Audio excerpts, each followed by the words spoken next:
Salve, salve, meus correligionários do Partido do Cinema. Hoje a gente está aqui para falar de um dos cineastas mais politizados e o mais conhecido, talvez, da Nouvelle Vague. O franco-suíço Jean-Luc Godard. Nesse vídeo a gente vai ver muita experimentação, muitos estudos de linguagem e muito, muitos jump cuts e discursos.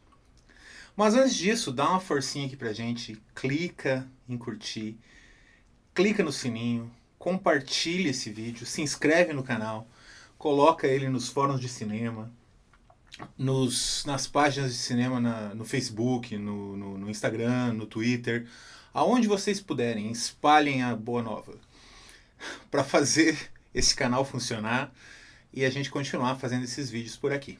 Tá ok? Vamos ao vídeo então.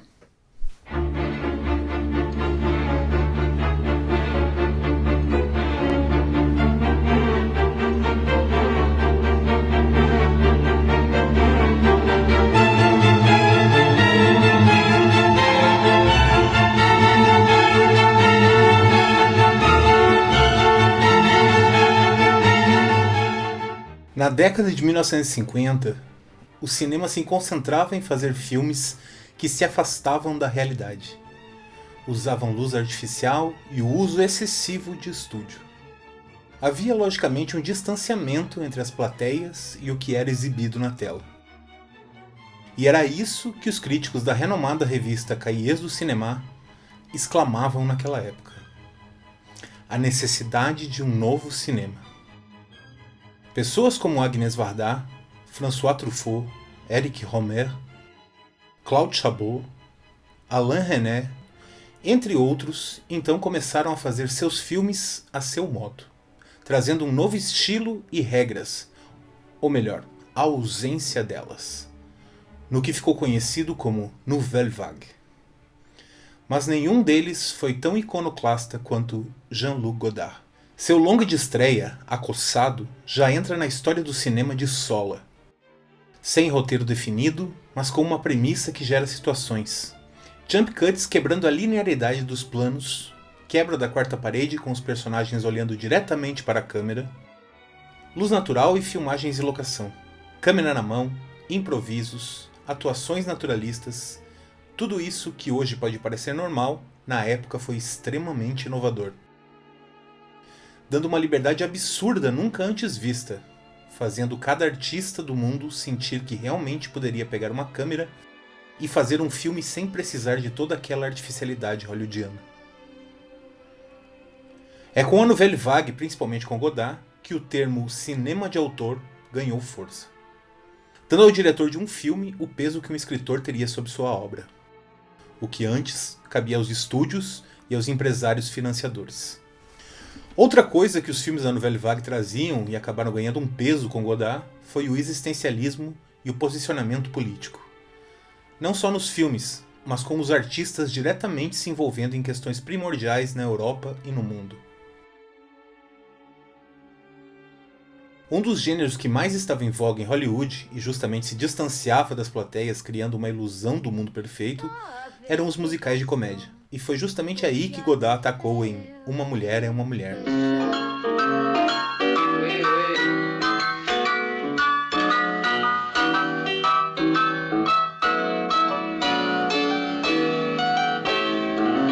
Je ne suis pas sage, je suis très cruelle. A história de uma moça que quer ter um filho, mas seu namorado não quer, fazendo-a procurar um amigo do casal para isso, dada a crítica de ninguém consegue se comunicar de verdade, inclusive os filmes. Mas isso é o que menos importa. O roteiro é apenas uma desculpa para Godard bagunçar a estética dos musicais, acabando com a linearidade da trilha sonora, da decupagem e o que mais estivesse a seu alcance.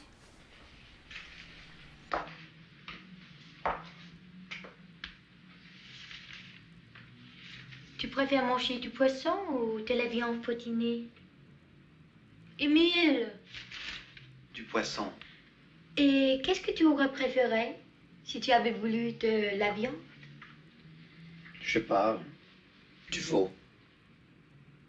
Et Si tu avais voulu du bœuf au lieu de veau, tu aurais choisi un beefsteak ou un rôti?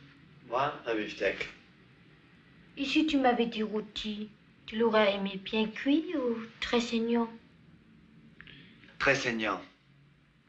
Eh bien, mon chéri, tu n'as pas de veine parce que justement, mon rôti de bœuf... Além, é claro, de sua assinatura em basicamente todos os filmes. O tom arrogante a respeito de tudo.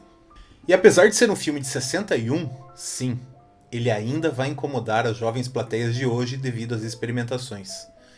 E incomodar era o que Godard mais queria. Filmes deveriam ser feitos para ter plateias ativas e incomodadas, e não acomodadas e passivas. Em Viver a Vida, Godard para um pouco com o frenesi estético, apesar de continuar com as experimentações, para contar uma história mais melancólica. Nana, uma Ana Karina bem diferente da anterior, é uma mulher que após diversas escolhas erradas, algumas por sua culpa, outras não, se vê sozinha no mundo após um casamento desastroso e o fracasso de sua carreira, tendo decidido recorrer à prostituição. Embora fique claro ter sido mais um erro, o filme em si jamais faz julgamentos morais, mas sim apontamentos filosóficos sobre a liberdade inalcançável sem o desprendimento das frustrações de idealizações não cumpridas. É mais um filme sobre amor fati, sobre busca da felicidade em seu estado cru, sem os maneirismos construídos pelo consumismo e pela idealização do que é ser feliz. O Pequeno Soldado, por sua vez, seria a primeira incursão declaradamente política do diretor. Apesar de ser o segundo filme filmado por ele, só foi lançado em 63, por ter sido proibido pela censura na França devido a abordar o conflito com a Argélia. Mostra a tortura dos dois lados na busca pela independência do país africano. Mais hermético, O Desprezo conta a história de um roteirista que vai para Roma trabalhar em uma adaptação do clássico A Odisseia de Homero. Filme que será dirigido por Fritz Lang, aqui interpretado por ele mesmo.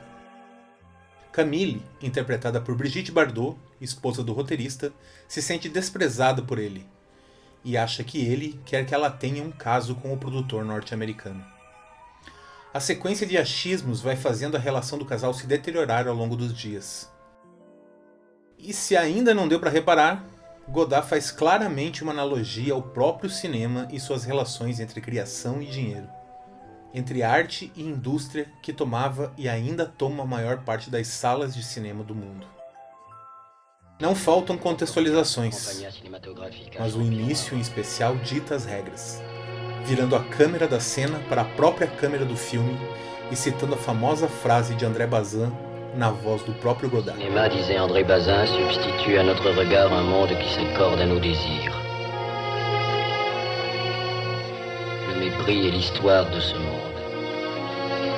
Aliás, a alfinetada já começa com o próprio produtor do filme O Desprezo, que exigia que, tendo Bardot, era necessário ter uma cena dela nua, mas Godard não via necessidade. Acabou fazendo por imposição, mas colocou a cena se passando dentro de uma sala de projeção, que era onde os produtores hollywoodianos aprovavam as cenas. Mais metalinguístico que isso, poucos são. Em Bande à part, Godard traça um perfil da juventude que acabou antecipando os movimentos de maio de 68, e um cinema mais fluido e relaxado acaba sendo um expurgo a todas as imposições que sofrera no filme anterior, deixando até hoje o filme jovial e transgressor. Basicamente é uma comédia policial sombria sobre jovens solitários e desesperados tentando sair de suas vidas medíocres, trazendo qualquer emoção à tona, mesmo que assaltar a própria casa.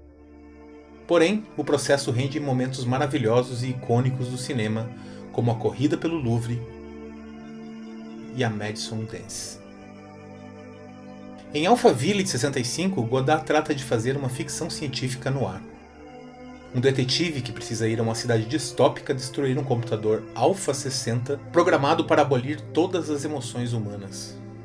Trabalhando com os clichês dos gêneros, ao mesmo tempo que no subtexto semiótico brinca com círculos, semicírculos e flechas, para criar uma estrutura crítica com estilos distintos de subjetividade, labiríntica, linear ou não linear, ficção, realidade e simulacro. Ed Constantine, Natasha von Braun e o computador Alpha 60 em seus respectivos offices, tudo coexistindo no mesmo universo.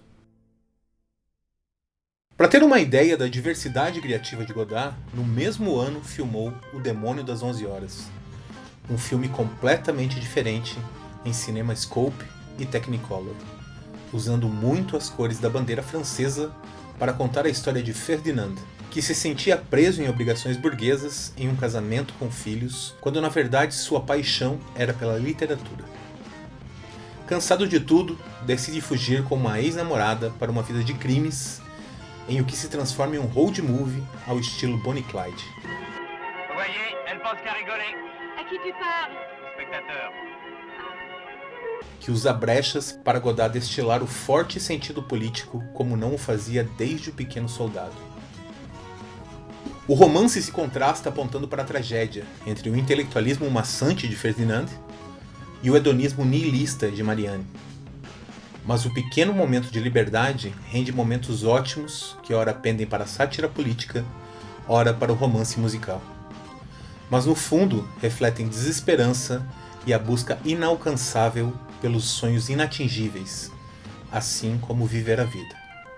Pouco antes de maio de 68, Godard fez um retrato contundente dos avanços e do pensamento feminista em 2 ou 3 coisas que sei sobre ela, mesmo que o ela do título se refira à cidade de Paris. A Cinedoc é incômoda e instigante, tratando assuntos como liberdade versus consumismo. Dizem os bastidores que Godard fez ao mesmo tempo esse filme e Made in USA, uma crítica ferrenha à máquina publicitária norte-americana e sua relação de amor e ódio com o cinema daquele país, gravando um pela manhã e outro pela tarde, durante o mesmo período. Em um formato predominantemente teatral, em A Chinesa, finalmente Godard deixou aflorar tudo o que havia de mais político em seu discurso. Inspirado em Os Demônios de Dostoiévski, o filme traz 5 estudantes maoístas em um apartamento, trazendo o que eles julgam ser as soluções para seu país naquele momento.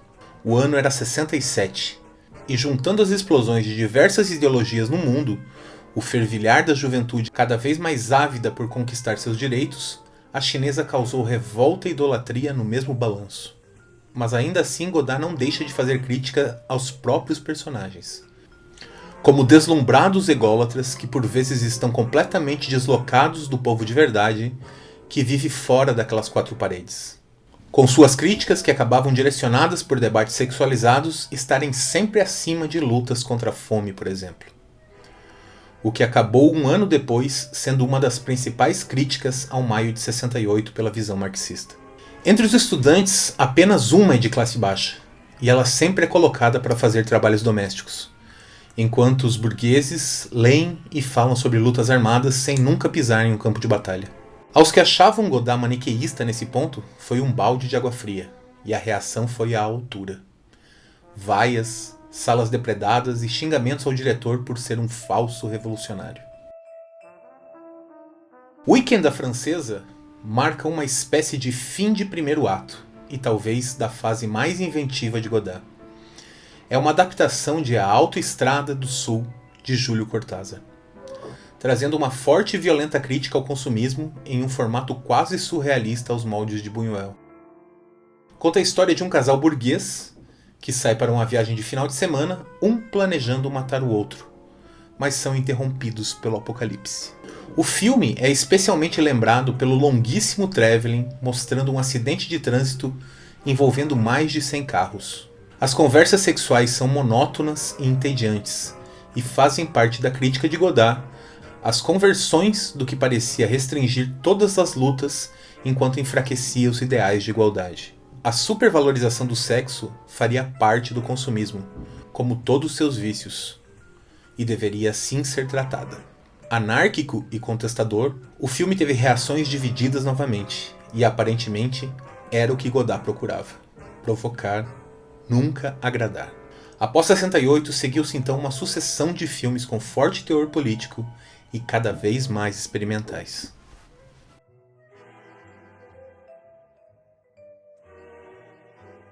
Em 1985, Je vous salue Marie, uma modernização bíblica da Anunciação da Gravidez de Maria, trazendo um anjo Gabriel chegando de táxi para avisá-la em um subúrbio parisiense que ela geraria o Filho de Deus.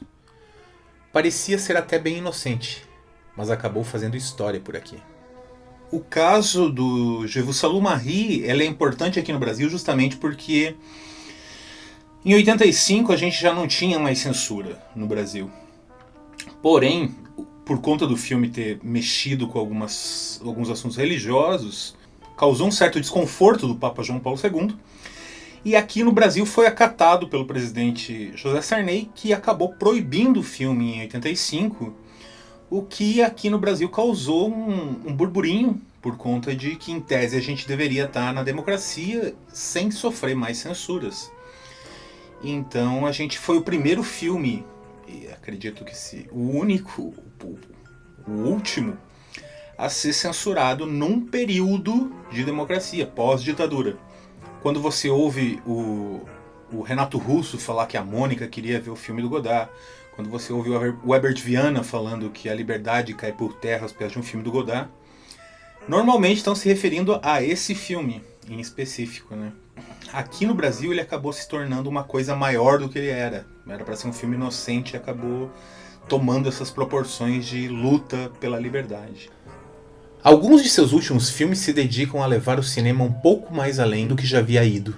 Enquanto em Elogio do Amor, de 2001, temos um estudo de montagem entre vídeo e película, cores e preto e branco, sobre um filme sendo feito dentro de um filme, mais por fragmentos do que por uma linearidade, mesclando a ecos da história recente, Adeus à Linguagem traz basicamente uma fábula sobre incomunicabilidade, filmado em 3D, onde um casal que já não fala a mesma língua tem a ajuda de um cachorro para conseguir se entender. Por mais maluca que essa premissa possa se sugerir, o filme é ainda mais hermético e experimental, abrindo mão de qualquer forma de estrutura narrativa que não a da própria estética. Adeus à Linguagem acabou rendendo o único prêmio em Cannes da vida de Godard, e talvez um dos poucos filmes da história que use o 3D como ferramenta de linguagem e não como um recurso de entretenimento visual, tanto que vê-lo em 2D o faz perder quase toda a experiência do filme. Em 13 de setembro de 2022, foi anunciado o falecimento de Godard, o até então último diretor vivo da Nouvelle Vague, aos 91 anos. Segundo fontes, por suicídio assistido. Não estava doente, estava cansado. E como a gente falou de alguns outros cineastas aqui, o Godard, mais do que tudo, era um contestador. Era uma pessoa que não estava ali para fazer sua arte para agradar, mas sim para incomodar, para fazer perguntas que ninguém queria ouvir, para cutucar feridas. E boa parte da sétima arte deve isso a ele. E mais do que tudo, o Godard merece o título de libertador do cinema, porque antes dele o cinema pertencia a um panteão de um Olimpo inalcançável. Era impossível você fazer um filme sem grandes quantidades de dinheiro e sem um grande estúdio, sem uma mega produção. E o Godard acabou trazendo um jeito de se fazer cinema da famosa frase, uma ideia na cabeça, uma câmera na mão. Nasceu com ele. Então ele trouxe para a ideia do cinema o que as pessoas faziam com uma pena, uma caneta e um papel ao escrever poesia e crônica. Era possível se libertar de todas as amarras que o equipamento técnico trazia. Era possível sim fazer um filme muito bom, contestador, apenas com criatividade e uma câmera. Godard est mort. Vive Godard. Je vous salue Godard.